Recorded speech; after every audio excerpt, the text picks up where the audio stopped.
Hello and welcome, I'm Joshua Barnes and you're watching NewsX World. Let's first take a look at our headlines. Pope Leo XIV has expressed his condolences for the people who have died after devastating flash flooding in Texas. Search and rescue operations are ongoing, with the death toll now rising to 59 people killed, with more than 20 children still missing from a youth camp.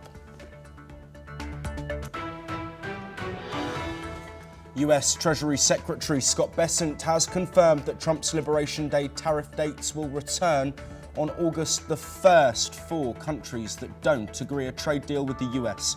It comes as negotiations with the EU, Japan, India and other nations continue. Mediators have told Hamas that Gaza ceasefire talks will take place in Doha after Israel confirmed it would send a delegation to the discussions. It comes as further deadly Israeli strikes have been reported in Gaza, reportedly killing dozens.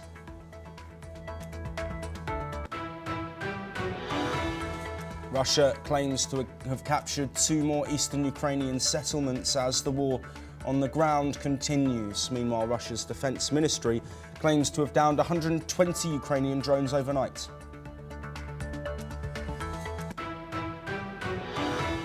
Israel's military says it has destroyed several outposts in the Syrian buffer zone that were from the regime of ousted leader Bashar al-Assad. Tensions between Israel and Syria have continued since then, with diplomatic efforts continuing.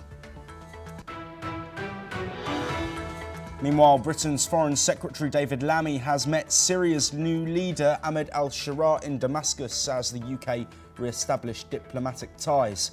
The European nation says it will support humanitarian efforts and seek stability amid wider Middle Eastern unrest. China has suspended ferry routes and evacuated tourists as it braces for the impending typhoon Danas. A renewed yellow warning alert has been issued, with emergency services preparing for strong winds and heavy rain in parts of the country.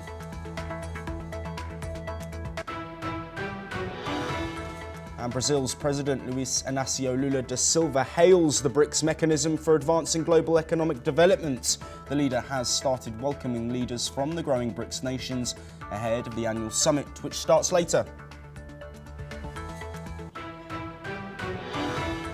We start in North America, and according to reports, US Treasury official Scott Bessent has announced that 100 smaller countries will receive a set tariff rate, despite many of them never even contacting the US for discussions. This move comes as the US edges closer to finalising several trade deals. Bessent stated that major announcements could be expected in the coming days. He also confirmed that new tariffs would take effect on August the 1st. These tariffs are part of a broader strategy to reshape US trade relations. In a separate statement, Bessent revealed that President Trump plans to send letters to trading partners.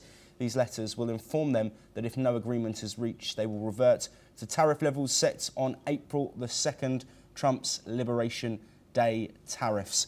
The developments signal a tense period ahead in global trade as the US works to negotiate better deals with its partners and address existing trade imbalances.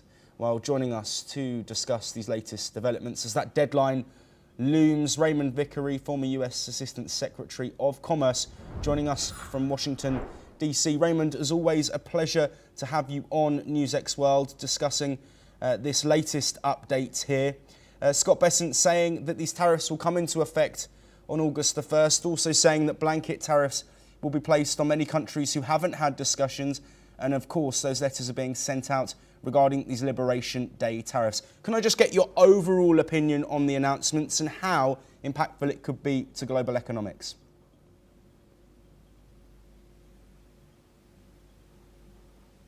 Hello, Raymond.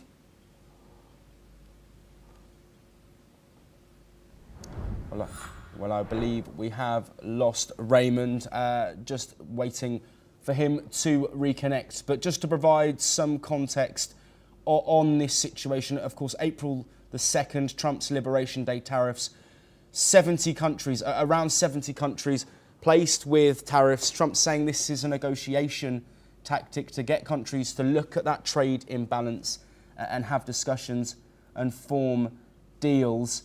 Those have not yet, of course, been agreed for many countries, but we are now joined by Raymond Vickery, former US Assistant Secretary of Commerce, of course, joining us from Washington, D.C.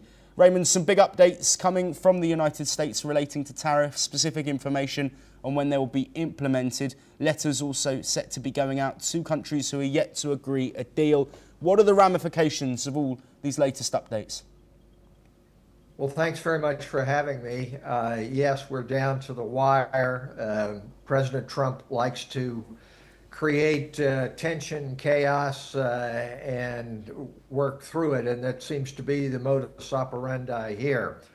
I think there will be an announcement on U.S.-India trade relations in the next day or two, but there's a lot going on in the United States with the passage of the big bill that Trump had advocated and so forth. It seems to me that this is very crucial to U.S.-India relations. India-U.S. relations are not just a matter of security in terms of defense, but across the board in terms of economic relations, in terms of people-to-people relations. And you can't have a trade war going on. You can't have cutting off of trade with a 26% reciprocal tariff and expect the U.S.-India relationship to go forward through the Quad, vis-a-vis China, and in other ways. So this is important, and it's very important politically to President Trump. He has said that he has had Liberation Day starting April 2nd, and that all of these nations, the bilateral agreements, would fall into line and would be bringing back manufacturing to the U.S. That hasn't happened. He's had 2 or 3 framework agreements put in place, but India is a key one. And if he cannot announce a victory, and he will announce victory no matter what has happened, it's going to be a very detrimental to him. So this is a crucial time and a very important part of U.S.-India relations. Yes, absolutely. Raymond, you will stay with us. Of course, we brought that news earlier as well around discussions with the EU, Japan also in negotiations, and any updates on those talks ahead of Trump's self-imposed 9th of July deadline. We will bring those to you. But we move on now, and search and rescue operations continue in central Texas after flash floods killed at least 59 people, including 15 children, and left over 20 girls missing from a summer camp in Kirk County. Most of the missing are from Camp Mystic, an all-girls Christian camp situated on the banks of the Guadalupe River. The region remains devastated, with camps destroyed, power outages, and communication lines down. Hundreds are sheltering in place. Federal and state agencies have mobilised aid, while emotional families wait for news of the missing. Rescue teams are using helicopters, drones and boats in difficult terrain strewn with debris. Authorities warn recovery will take time as the community begins to mourn and rebuild. The river rose 26 feet in under an hour, sweeping through cabins and washing away infrastructure. Over 850 people have so far been rescued. President Trump has promised full federal support, while Pope Leo prayed for the victims during Mass at the Vatican. Amid the tragedy, stories of survival continue to emerge as families cling on to hope for their missing loved ones. Well, Raymond, thank you for staying with us. This a tragic situation with the death toll rising in Texas. Devastating. Families still waiting to hear if their children, nieces, nephews, missing people will be returned. What is the current feeling in America after this tragedy, and what's the thoughts on the response and the information that Donald Trump has given about support that will be provided to those affected? Well, this is every parent's, every grandparent's worst nightmare. To send your child, your young daughter in this case, off to summer camp, which is supposed to be a time of holiday and learning, and then have this tragedy imposed is a complete nightmare. And the sympathies of all who read about this and know about it throughout the United States is one of great sincerity and regret. There is a question here, of course, in regard to climate change. This kind of occurrence is more and more frequent because of climate change in the United States and throughout the world. Texas is a leading producer of gas and oil. The question remains as to whether or not those in Texas and in other places will make the linkage between burning of fossil fuels and this kind of tragedy. And there is a link. President Trump, in his so-called Big Beautiful Bill, has gutted climate change initiatives, taken away incentives for renewables. Will there be a linkage made between voters, particularly in the upcoming midterms, and that approach? Also, there are some reports that in regard to forecasting, there were vacancies in those people who are in the weather service, in part caused by layoffs and cutbacks, which had been ordered by the administration. Will there be a reckoning this time around? Probably not, I hate to say. We've had in Texas great gun tragedies in which scores of children have been killed, and there has not been a linkage made between that and any kind of regulation of firearms. So this is a great tragedy, and I think this morning everybody weeps with those parents, grandparents, and loved ones of those who are lost. But it is not enough for President Trump to say, oh, we're going to give the assistance. He's one of those who said you're going to cut back on the Federal Emergency Management Agency and turn it all back to the states. You can't speak out of both sides of your mouth, or maybe you can. He succeeded thus far in doing that, but whether he'll be able to do it continually is yet to be seen. Yes, and Raymond, while we continue to show the images of a devastated region within the states of Texas, you mentioned climate change there and impacts that we're seeing across the globe. But of course, Donald Trump, well known for drill baby drill, talking about oil, also not necessarily always putting green first, moving away from Biden era plans on renewable energy and greener movements. Do you think that with a continued worldwide increase, it seems at least, in environmental catastrophes, do you think that there could be a shift or pressure from the people to shift towards a greener future? Well, there will be a shift. The question is, when will that shift come? You know, the old metaphor about putting a frog in water and turning on the heat, and whether the frog, if it is just an increase that takes place gradually, will stay there until it boils to death. That seems to be what's happening throughout the world. I do believe that at some point people, whether they be in the United States or elsewhere, will wake up to this linkage. But so far, the evidence is not good. And President Trump's initiatives have all been in the wrong direction. In the so-called Big Beautiful Bill, there is a gutting of the incentives given for switching to renewables. He's already withdrawn now for the second time from the Paris Agreement.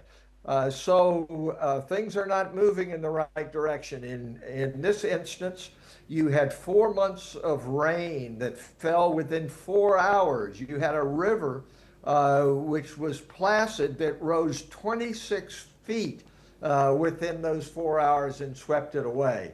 And this is reminiscent of what has happened in Kentucky, what has happened in places throughout the world, in Spain and India. It is not something which is normal, usual, and there is a definite linkage. But thus far, politicians like President Trump have been able to say, oh, it's not caused by burning fossil fuels, and we can go on and do business and as we've usually do it, and it's just those terrible liberals who are trying to create a problem which isn't there. Fortunately, there are people like Prime Minister Modi and others who are saying, look, we got to take a look at this, and we have to be able to move forward to it. He has talked about a convenient truth, that there are ways to do it. But that's not the path that we're on in the United States. And unfortunately, the United States is still an indispensable partner because of the size of its economy and its reach to be able to have some amelioration. But this hasn't happened so far. We just have to pray that it will. Yes, and of course our thoughts go out to all of the family and friends of those still missing and those affected by this devastating flash flooding. Raymond, I'd like you to stay with us because we do have some breaking news coming in from the United States. And White House Economic Advisor Kevin Hassett has highlighted that trade deals with the UK and Vietnam are setting important guidelines for future agreements with other countries. Speaking in an exclusive interview with CBS News, Hassett noted that while the negotiations are progressing, it's possible some talks could extend beyond their expected deadlines. These ongoing trade discussions are, of course, critical to the US as it seeks to strengthen its global economic position and partnerships. Raymond, very briefly, we've touched on trade, but comments there saying that these former deals are going to make a framework. Also, of course, question about these deadlines. Do you think now that deals are done with the United Kingdom, at least frameworks and sort of drafted deals that aren't yet enacted, do you think that now those deals are done, it will make it easier for these next deals to be made because that framework is already there? Well, I think what's going on here is that this so-called Liberation April the 2nd imposing these fantastically high tariffs, which really have no basis in fact, they're made up based upon trade deficits and a complete misunderstanding of what a trade deficit is. It's not a profit and loss statement, as President Trump seems to think. Now, what has happened is after President Trump has said that these would be easy and people would flock from around the world to make deals, it hasn't gone that way. But this comment, which is the latest one, is simply trying to put the best face on the situation. The fact is you only have 2 or 3 so-called deals with the United Kingdom and Vietnam. And you have a gentleman who's now gone and said, well, those are really more important and they appear to be on their face because they provide a framework for everybody else. Well, this is nonsense, really. Yes, the negotiators, whether they be from India or China or anywhere else, will take note of those. But those agreements are very, very sparse. As you've pointed out, they're not even signed and detailed yet. And so to say that those are going to be some sort of harbinger of what's going to happen, it seems to me is simply trying to as we say in the southern United States, put lipstick on a pig, that it's not really an achievement. Now, one hopes that there will be liberalization in trade, particularly between the United States and India. But the way in which this is going to try to bludgeon people into bilateral approaches as opposed to what we've done for 80 years through the World Trade Organization and the General Agreements on Tariffs and Trade is exactly the wrong approach. And what's going on is trying to kick the can down the road. He's got a deadline, but I fully expect that there are going to be numerous extensions simply because you cannot conduct a world trading system in this manner. Raymond Vickery, I'd like to thank you for joining us and also sticking with us for that latest update. We will, of course, be across all of the latest that is happening in North America here on NewsX World. We move on now, though, to the Middle East. And the United Nations Relief and Works Agency, also known as the UNRWA, has strongly pushed back against Israel's allegations about its staff, saying the claims have endangered its personnel and damaged the agency's global reputation. In a post on X, UNRWA quoted Commissioner General Philippe Lazzarini, who revealed that he had written to Israel's foreign minister last month requesting evidence to support these claims, but has yet to receive a response. Lazzarini also noted that Israel hasn't pursued any criminal prosecutions against the accused individuals, which would require credible proof. According to a recent UNRWA situation report, 272 of its staff have been killed in Gaza since the conflict began, and several agency buildings, including schools sheltering displaced civilians, have come under attack. The Israeli parliament had earlier passed 2 laws banning UNRWA operations, including in occupied East Jerusalem, after accusing a handful of agency employees of involvement in the October 7th attacks. UNRWA continues to deny those claims, calling for accountability and protection of its humanitarian mission. Well, joining us to discuss this update, Ali Bushback, an independent Palestinian researcher who is joining us live from Cairo. Ali, this argument, this debate, these accusations have been ongoing, and a response from the UNRWA discrediting what Israel has said. What's your opinion on what we've just spoken about there and the ramifications of a supposed humanitarian group allegedly being part of October 7th attacks, whether it's true or not? How damaging could that be? Thank you, Joshua, for having me again. This is not a new statement from United Nations. Within the beginning of the war, and continuously Israel is targeting the affiliation of facilities and some places related to UNRWA, that the United Nations bodies in Gaza and Palestine, which taking care of the refugee Palestinian who's living in the Palestinian territories. And this is not the first time Israel is attacking the schools, hospitals that related to this organization. In every war, Israel systematically attacking the schools related to UNRWA and attacking some facilities and some workers and employees from UNRWA.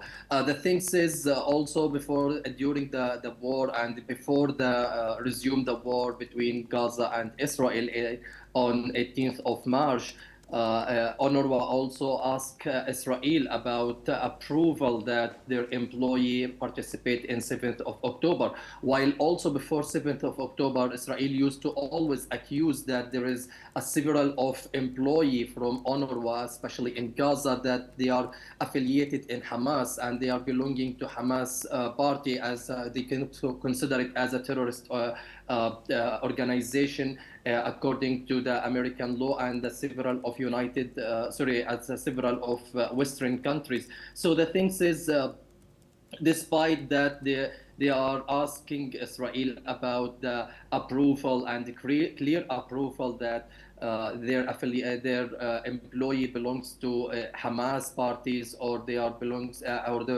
participated on 7th of October, but Israel doesn't respond. And there is a systematically Israel trying to cancel the rule of UNRWA as the body that's supporting the Palestinian and the refugee Palestinian in Gaza, and also in East Jerusalem, that making and also despite that Despite that, also in East Jerusalem, there is no Hamas, and they're active, and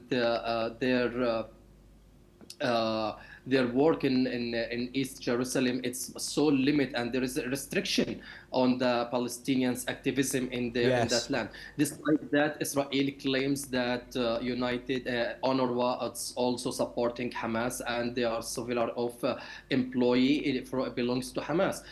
The thing is, all the international communities condemn it, and also we have witnessed the recent things during the humanitarian aid and entering the humanitarian aid in Gaza in May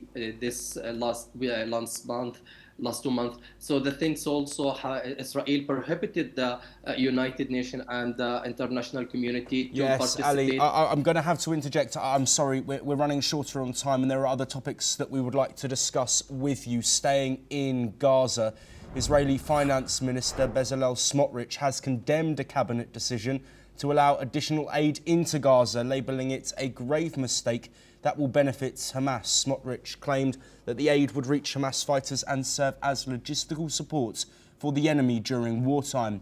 His comments come ahead of Prime Minister Benjamin Netanyahu's meeting in Washington with President Donald Trump, where they will discuss a US-backed 60-day ceasefire proposal.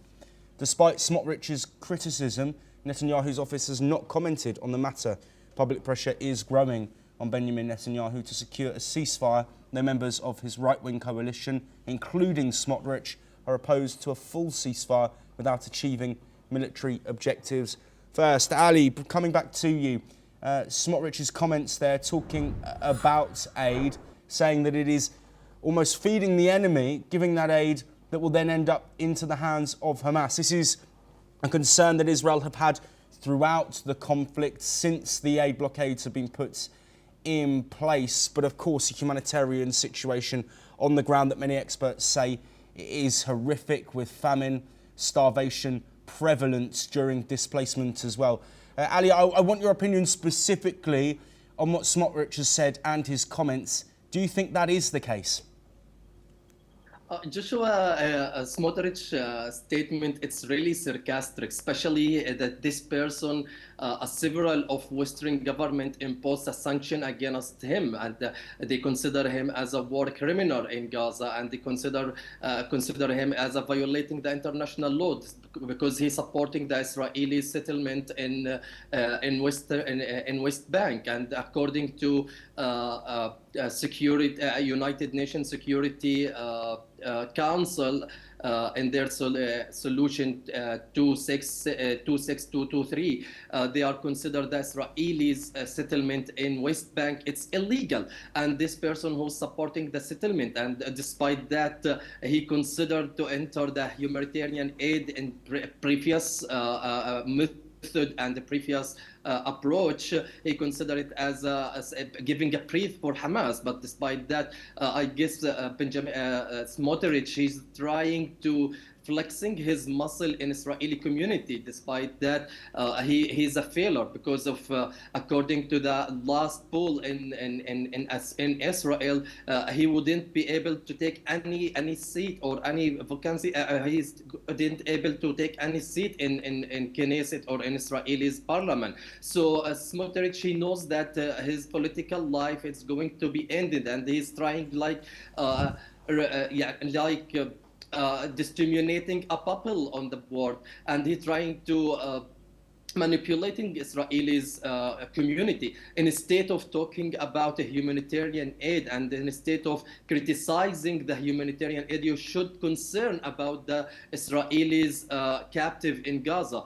Should be concerned about the humanitarian situation in Gaza. Despite that, I guess Hamas has no rule to steal. According to Israeli's government, Hamas is stealing the humanitarian aid, and they are giving them a more power and giving Hamas a strengthened point in Gaza. But I guess Hamas has no ability to steal the humanitarian aid, and especially also we have witnessed the Gaza humanitarian function, the GHF, and how the several of people have been killed during gathering to take food and take some essential supplies to continue their life. So Smotrich is trying to make a chaos between the Palestinian and Israeli community, despite his has a low supporter in Israeli community.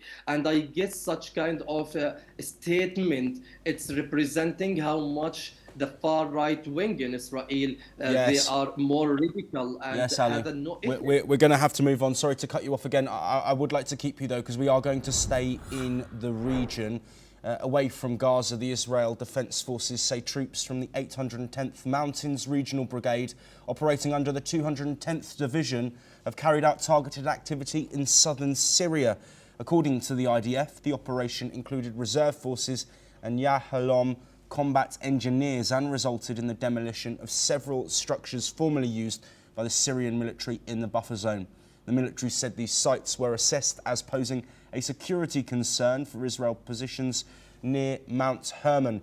Operations of this kind, the IDF added, are part of broader efforts to maintain stability and security for communities in the Golan Heights region. No casualties or Syrian responses were reported at this time. Ali, very briefly, I just want to look at the importance of relations between Israel and Syria. Of course, they have been strained, but in the time that we are now with so much instability in the Middle East, how important is it that Israeli and Syrian relations do not blow over and there isn't a reaction to this Israeli operation? Joshua, there is no doubt about the current president, Al-Sharh, is going to normalize the relation between Syria and Israel. And we have witnessed several of a statement and several of news report about that Al-Sharh is going through the normalization between the relation between them and Israel. So they are considering, even today I was asking one of Syrian, he said that Al-Sharh is acting pragmatically. So because of the situation in Syria, and he is going to rebuild the Syria again, so has a no matter to build and tighter relation with Israel. Unlike the previous regime, Bashar al-Assad, who was a significant enemy. And after the regime, al-Assad regime fell, we have witnessed several of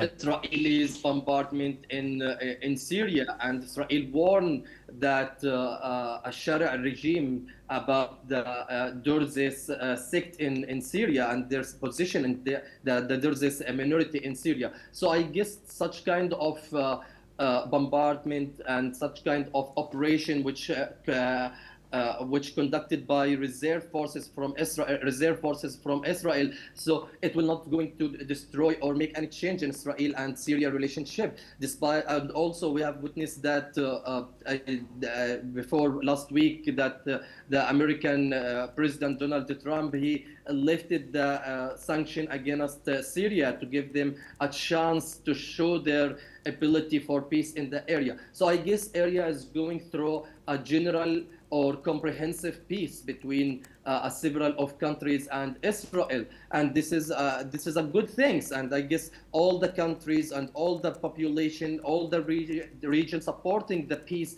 and they are going because the conflict is make everyone tired in this area. So I guess this bombardment, it's not going to impact the coming relation or the coming a peace between Israel and Syria, especially Israel released a statement they bombard at some point. And yes, Ali, unfortunately we are out of time, and I do have some breaking news, but thank you ever so much for joining us on the programme today. That breaking news, and in a powerful address at the BRICS summit in Rio de Janeiro, Brazil's President Lula da Silva condemned Israel's actions in Gaza, calling them genocide.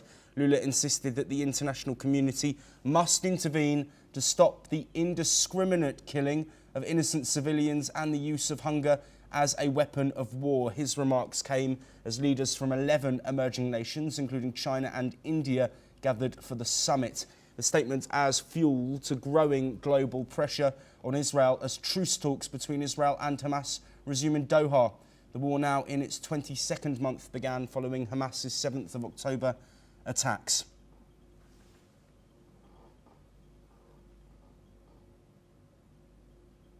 Moving now to Europe, Russia announced today the capture of 2 more settlements in eastern Ukraine, Pidubny in Donetsk and Sobolivka in Kharkiv. The Russian Defence Ministry claimed its forces liberated both villages, which were previously home to around 500 people.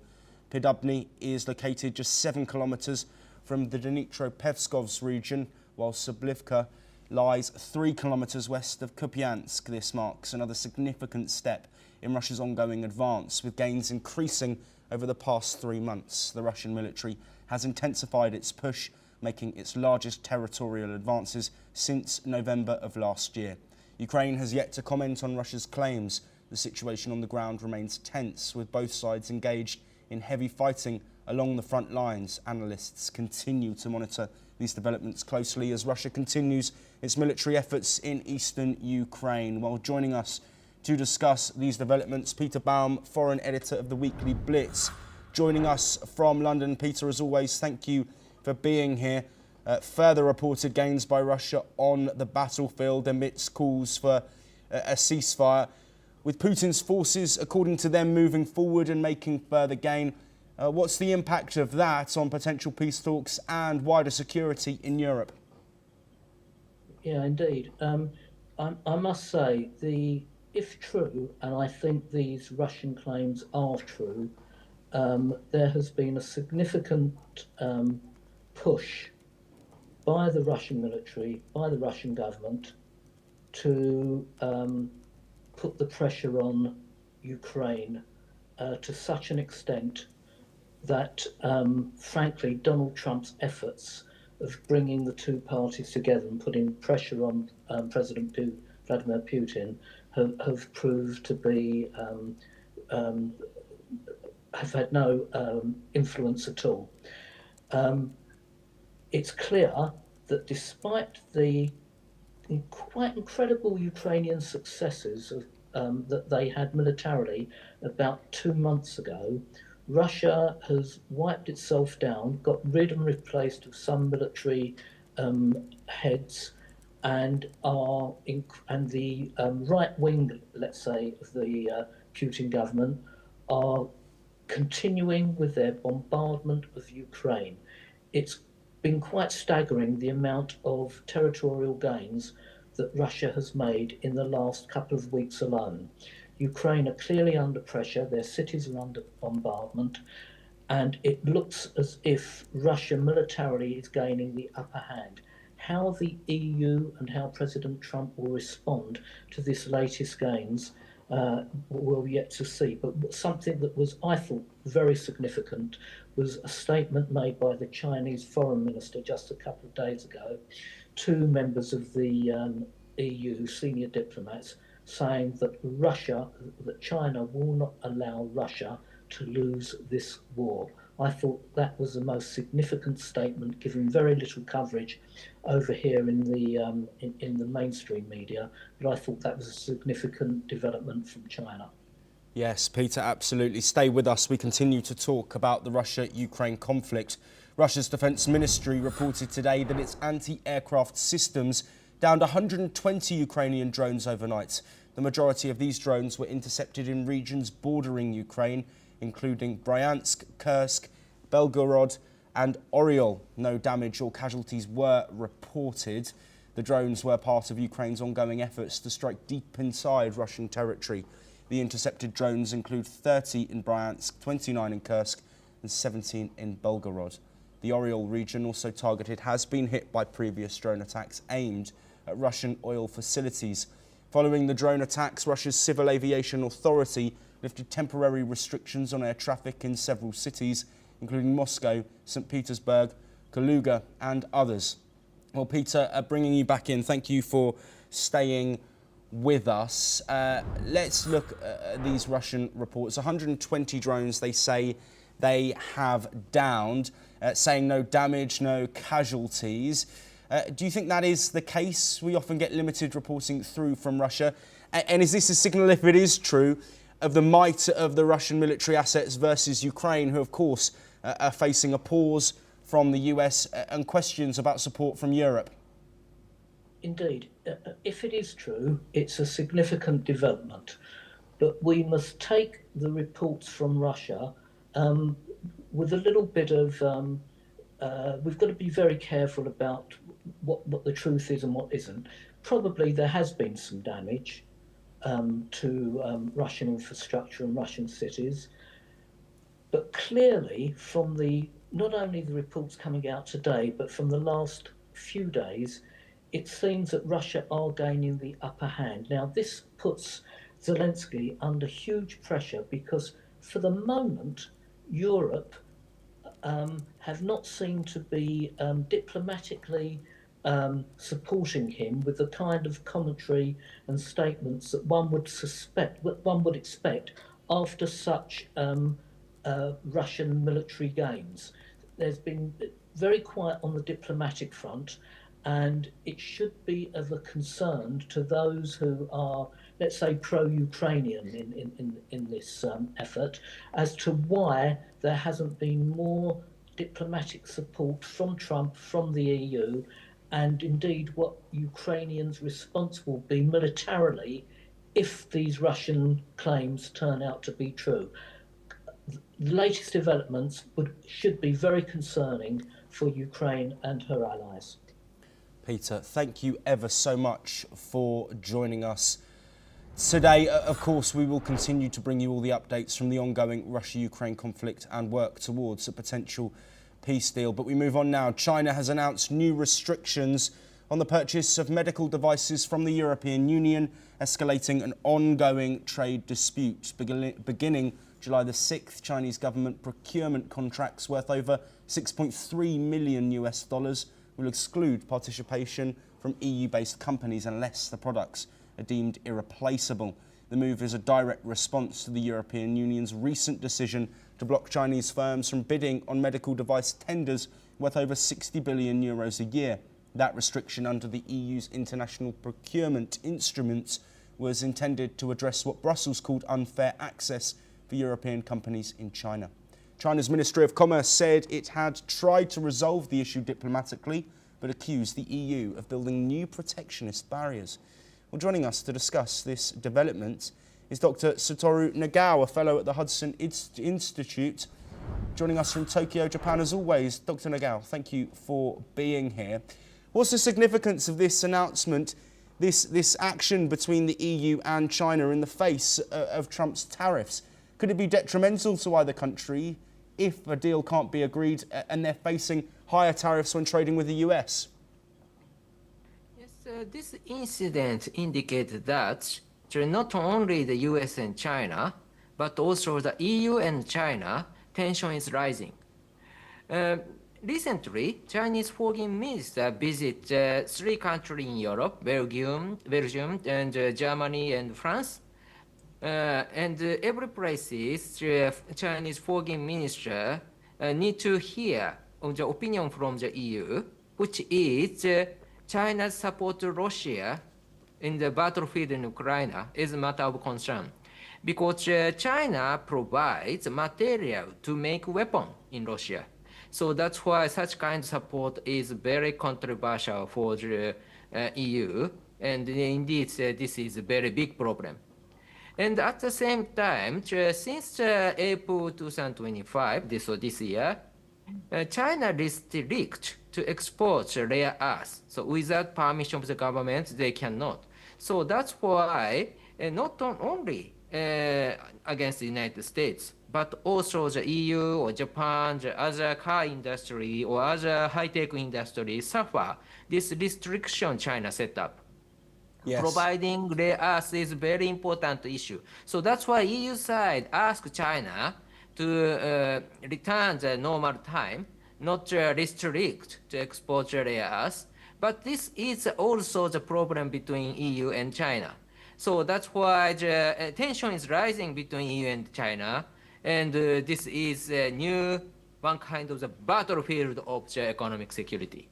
Yes, Dr. Nagao, if you stay with us, we're going to stay with China. In the east of the country, authorities are on high alert as Typhoon Danas approaches Zhejiang province. The storm, which strengthened from a tropical storm into a full-scale typhoon on Sunday, prompted Wenzhou City to launch a level 4 emergency response, China's lowest tier, but a sign of serious precaution. 12 passenger ferry routes in the region were suspended to ensure public safety. Over 1,500 tourists have also been evacuated from remote islands ahead of the storm's impact. Local fishery and maritime officials have inspected docked boats and urged fishermen to secure their vessels and prepare for strong winds and potential collisions. The city's flood control and typhoon prevention teams are monitoring the situation closely as Danas continues its path towards the mainland. Satoru, bringing you back in. The significance of this typhoon clear, with the number of evacuations that have been made of tourists, with warnings being put out and also ferries being stopped. How common is a typhoon of this kind in the region? And what's the infrastructure like in this area of China? How devastating could the impacts of Typhoon Danas be? In the past, this size of typhoon was not common. But recent years, this is common. That's a big problem. Because when China built infrastructure, Taiwan built infrastructure, Japan built infrastructure, that time, 2 decades ago, 3 decades ago, 4 decades ago, in the past, that time, such kind of size of typhoon were rare. But this is common now. So repeatedly, such kind of size of the typhoon come to these cities and try to destroy the infrastructure repeatedly. So of course, this is not expected size. So that's why that is a problem. But still, most of the infrastructure still survived, but repeatedly come to this means that in the future, we need to strengthen the infrastructure more. Without this, the typhoon will destroy it. Yes, Dr. Satoru Nagao, thank you as always for taking the time to speak with us on NewsX World. It's now time for us to take a look at some stories from the world of business. OPEC Plus has agreed to raise oil production by 548,000 barrels per day in August, accelerating output increases after oil prices surged and then retreated following attacks on Iran. This marks the first meeting since the price fluctuations. The boost will come from 8 key members, including Saudi Arabia, Russia and the UAE, and is part of the group's efforts to regain market share after years of curtailing production. The decision follows a steady economic outlook and healthy oil market fundamentals. Nissan is in talks with Taiwan's Foxconn for a potential electric vehicle partnership that could save its Sapama plant in Japan, which faces closure under restructuring plans. The deal would involve manufacturing Foxconn brand EVs at idle assembly lines, helping protect nearly 3,900 jobs. While Nissan hasn't confirmed the report, the partnership could sustain local suppliers. Meanwhile, Mitsubishi Motors, Nissan's partner, recently signed a deal with Foxconn units for a new EV model. Investment firm Azoria Partners has postponed the launch of its Tesla Convexity ETF, originally set for next week. The delay comes just after Tesla CEO Elon Musk announced the formation of a new US political party, the America Party. Azoria CEO James Fishback, a Trump supporter, posted criticisms of Musk's move and said it raised concerns about Musk's commitment to Tesla. Fightback urged the board to clarify Musk's political role and how it aligns with his Tesla duties. The ETF was designed to invest in Tesla shares and options. Tesla is yet to comment. Canada is considering financial support for aluminium producers if US tariffs remain at 50%. The Aluminium Association of Canada said talks with companies like Rio Tinto are ongoing. While producers are stable, the tariffs could hurt cash flow long term. The US tariffs in place since June the 4th affect half of US aluminium imports from Canada. Ottawa is working to support the sector and boost investment. China's coal production reached a record high in the first 5 months of 2025, hitting 1.99 billion tonnes, a 6% increase from last year. This marks the highest output for this period ever recorded, according to the China National Coal Association. By mid-June, China's power plants held 210 million tonnes of coal in stockpiles, a 3 million tonne increase from May. This provides a 35-day supply ahead of the peak summer demand. The surge in production is expected to help meet the country's growing energy needs, especially as temperatures rise. Well, that's all we have time for, but we will be back very soon.